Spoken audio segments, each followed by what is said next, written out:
ময়মনসিংহের ফুলবাড়িয়া উপজেলার ২ নং পুটিজানা ইউনিয়নের নামাপাড়া গ্রামের বাসিন্দা মোহাম্মদ আজিজুল হকের ছেলে মোহাম্মদ আব্দুর রহিম ইউক্রেন রাশিয়া যুদ্ধে রাশিয়ান সেনাবাহিনীর পক্ষে যুদ্ধরত অবস্থায় গুলিবিদ্ধ হয়ে নিহত হয়েছেন।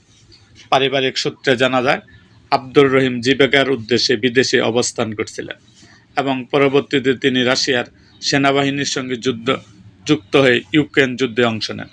যুদ্ধ চলাকালীন সম্মুখে যুদ্ধে তিনি গুলিবিদ্ধ হয়ে ঘটনাস্থলে মৃত্যুবরণ করেন। তার মৃত্যুর খবর পরিবারে পৌঁছালে এলাকায় শোকের ছায়া নেমে আসে। স্বজনদের আহাজারি ও কান্নায় ভারী হয়ে ওঠে পুরো নামাপাড়া গ্রাম। প্রতিবেশীরা জানান, আব্দুর রহিম ছিলেন শান্ত স্বভাবের এবং পরিবারের প্রতি দায়িত্বশীল একজন যুবক।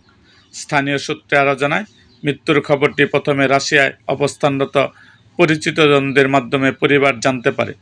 তবে তার মরদেহ দেশে ফিরিয়ে আনা যাবে কিনা সে বিষয়ে এখনও নিশ্চিত কিছু তথ্য পাওয়া যায়নি। এ ঘটনায় পুরো এলাকায় সুখের আবহ বিরাজ করছে। এরকম আরও ভিডিও পেতে আমাদের মুক্তাগাছার ইতিহাস মিডিয়া ইউটিউব চ্যানেলটিকে সাবস্ক্রাইব করুন এবং পাশে থাকা বেল আইকনটি বাজিয়ে দিন।